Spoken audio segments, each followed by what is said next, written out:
Hi everyone, very warm welcome back to the MEC-TEC garage. And as you can see, it's unusually empty and tidy in here. Doesn't happen very often, I know. I had a big clear up and sorted everything out. Well, I say sorted everything out, it's sorted as it's going to get for now. Anyway, we need to crack on with Poirot and get it all done. We've got front and rear arch liners to put in, front wing and bumper to bolt back on. We have got the front number plate plinth to swap over because it's got a crack in it, and we've got a general clean machine polish and general finishing off to do, getting it ready for MOT. So let's crack on and get it done and get Poirot back on the road where it needs to be. Do you reckon I might have gone a bit over TT with a wax oil? Look at the amount that's coming out of it. I've absolutely smothered that, and the front section you can see all the drips on the floor. So that has now had wax oil absolutely annihilated all the way through every hole I can possibly find to hopefully stop it from ever rusting with any luck. So that is all protected now, so we can get the rubber bung back in there, the rubber bung back in the back, and we can get this arch liner piece in, same as the other side. I need to do a riv nut in here again, the same as the other side, get that put in, and then that is the trims on the back arch done. Then we can move back onto the front arch and get the wing fully bolted back on, because I haven't bolted the very front of it on yet, and the arch liner back in, and then we're pretty much there as far as underside. We've got to put the centre console back inside the car. I'm going to do that once the car's back on four wheels, because obviously I'm climbing over to drive it in and out at the moment, so I don't want a centre console in it, otherwise it makes it even higher. So yeah, let's crack on.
Okay, as you would have seen from that bit of time lapse, the rear arch liner is now all back in, bolted in nice and solid, and I have also done the front one as well now, which I saved you the bother of watching me bolt it back in because it's only a few bolts.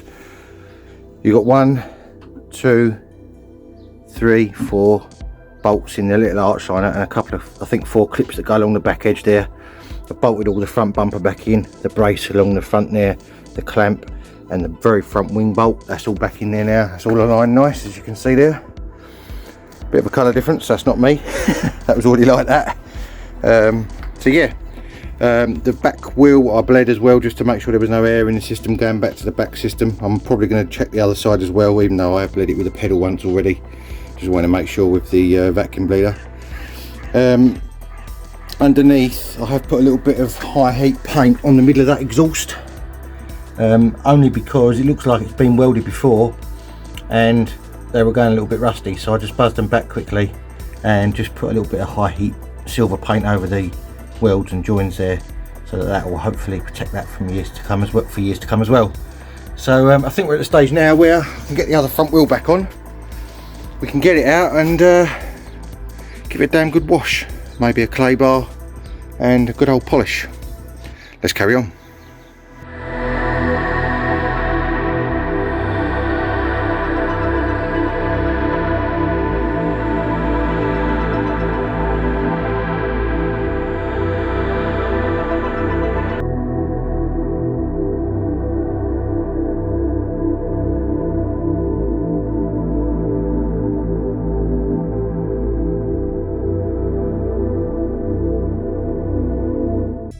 Okay, as you can see there, all well, you would have seen there from the time lapse, that centre console is now all back in. Now one job we have got to do, as you can see at the moment, handbrake is quite high and the cable needs adjusting, I think, so we're going to do that. So you've got a small Phillips head screw down here, and take that cover off, and that will allow you to get to the adjuster underneath. He says it should just pop off. I'm not taking this off before, so I'm not 100% sure how it pops off. I'm guessing it's just clipped together. Yep, it is. It's a bit fiddly. You can see it's got a split in it there, see? When it opens up. There we go, like that. Take the other side off.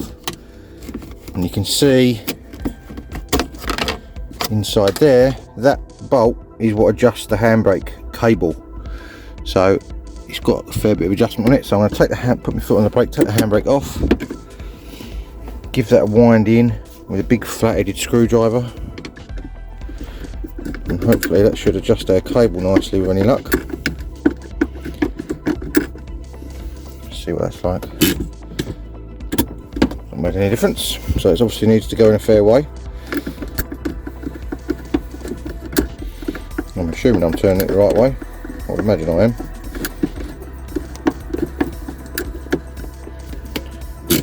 That's better, and it holds now as well. Before it wasn't holding, you see. Yeah, that's all right. Lovely. I might go a little bit more, just because I can. Not much. That's better. Lovely. There you go. Another little job. So I want to get this cover put back on, and then we need to sort out the front number plate plinth, which has got a crack in it. I've got another one to put on. Let's carry on. Okay, that is the offending article. As you can see, it's cracked there, cracked here. Not gonna lie, I did it. I nudged the back of the cab when I was parking over the road once, and it just touched it and cracked it. And it's gradually broken away. So we'll get the number plate off. It's just 2 screws, and then the plinth behind is just held on with 2 screws as well. I actually put riv nuts in the bumper when I put this on, because I put it on. It didn't have one on it when I first got the car, and it looked funny. So okay, you can see the 2 stainless steel, actually hex head bolts I used by the looks of it. So we'll get those undone. I have to go and get a ratchet for that. Get those undone. We can take this off. We've got to get this edging off of it, which I actually glued on before, so that's going to be interesting to try and get that off. Put it onto this one. I want to get this sticky stuff off this one as well if I can. Not that you'll see it, because obviously the number plate covers it up, but just so it's not there, and I know it's all right. Right, I'm going to go and grab a ratchet and we'll get that off and carry on.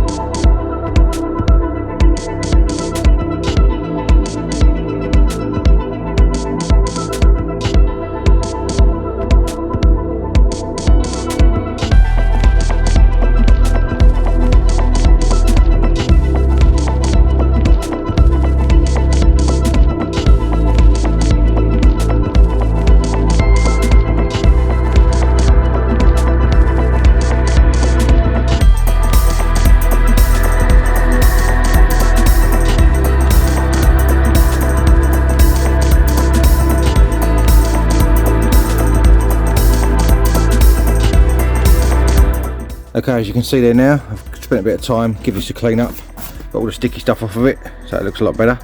Now, one of these holes where the number plate screwed onto is actually bigger on this plinth, so what I'm going to do, I'm going to drill this one out to match, and I'm actually going to rivet the number plate on. There's 2 advantages to that. One, no one can nick it, and B, I need to because I can't screw it on because the hole's too big. So I'm going to get some, I've got some pot rivets down here.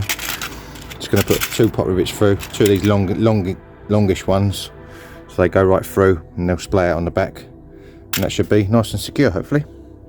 Let's get it done.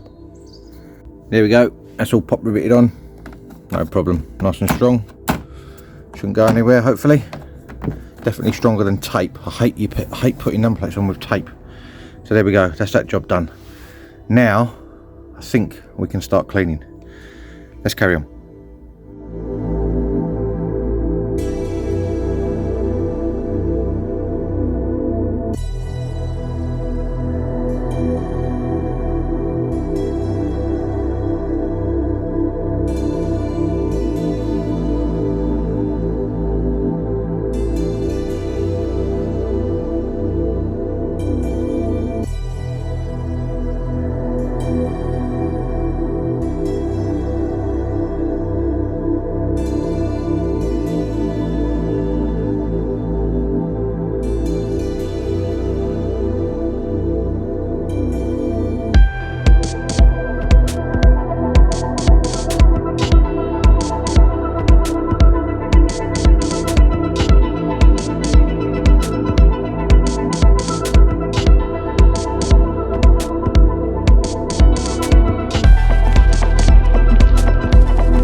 Well, that looks a bit better, doesn't it?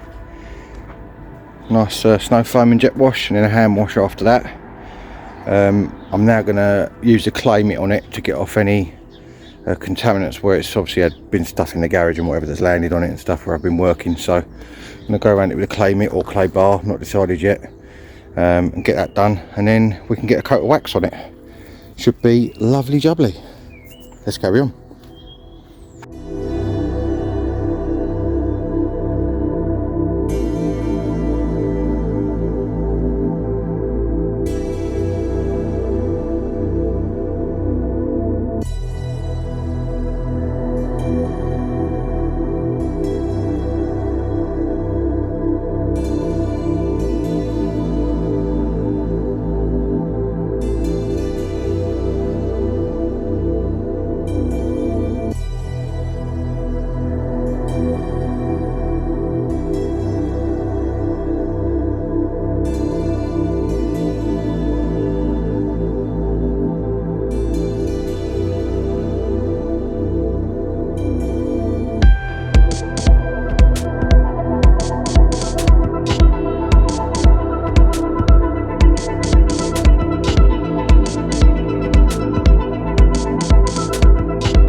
Okay, as you can see there now, I've buffed all that off, so that has had a complete machine polish all round with compound and with polish, phonetic polish. That was just to get off any little marks and bits and bobs that it's sort of picked up over the last couple of years, because I did it when I first got it and it just needed doing again. So I've done that, and now I'm going to give it a coat of the turtle wax, graphene ceramic wax, and hopefully that will keep the paint protected and keep the rain off. Let's carry on.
Right then, Poirot is done, back on the road where it should be. Finally, after all this time. I know it's been a little while. I think I'm up to part 9 on the series now. Now, today is a little bit bittersweet for me because I've been offered another car and I'm running out of space, as you can probably tell from my garage. So does Poirot have to go to make way for the new car? That is the question. I've been umming and ahhing about this for probably about 3 weeks now and I knew this day would come, so I'm not sure what's going to happen yet. So this may be the last you see of Poirot, at least for a while. So yeah, that is the predicament I'm in at the moment. But it is complete, it is on the road, it's MOTd, it passed yesterday. I know it's not perfect, but it's kind of not the point of this car. This car is more, you can get in it, go for a blast down the country lanes with a smile on your face, or you can pop down to Tesco's for a loaf of bread. It doesn't matter. You can take it into the car park and park it and not worry about it, or you can go for a blast and have good fun in it. So that is what I think these cars are about. They are so much fun to drive. They handle like they're on rails, especially this one because it's lowered 30mm on eye-back springs, which always helps. So yeah, they are an absolute blast to drive, but can't keep them all, that's the problem. So it is put it on the heartstrings a bit, this one. But there we go. So anyway, Poirot is finished and it'll either be enjoyed by me or enjoyed by somebody else, depending on what happens with this other car I've been offered. So there we go. If you do like what you see, make sure you hit the subscribe button for me if you don't mind, and hit the thumbs up on the video. And also I have got Instagram MEC_TEC 1985, and I have got Facebook MEC-TEC for little sneak peeks during the week of what I'm up to. And if you want to join me soon for more automotive adventures, make sure you tune in again next time. Cheers guys. There you go. Kev's taking the MX5 away. Lucky enough I know him, so I know he's going to look after it. I'm quite sad. But it's going to a good home. He doesn't want to stall it on video now, does he? If you go so far and then go around on the curb, you'll go around the hump, if that makes sense. Or not. He's done it. Alright mate, see you later. There goes Poirot. He's going to a good home.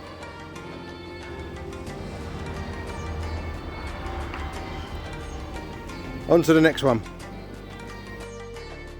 So, now you know that Poirot has gone to a new home. Now, it has been sold to my mate Kev, who asked me about the car quite a while ago when I sort of mentioned about selling it. This was actually before I'd even done any work to it. So he's been watching the series, obviously, as he's gone through, and he wanted a car that he could tinker with on a weekend with his dad, and just do little bits and bobs on to improve it. No major work. So obviously I've done all the big stuff, which is great. It means I'll get to work on it and do stuff for you on the channel. And he's now got a car that he can use when he wants to on a weekend and work on when he wants to on a weekend as well. So that's really good. So we've both got a win-win situation out of it.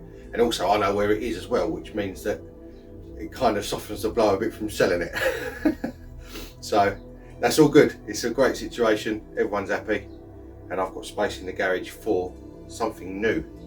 So that is in the pipeline. Nothing's finalised yet, but hopefully I have got my hands on something new for you guys to see me work on.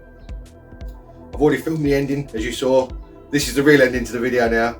So I'll see you soon for more automotive adventures next time. Don't know what it's going to be on, but I will see you next time. Cheers.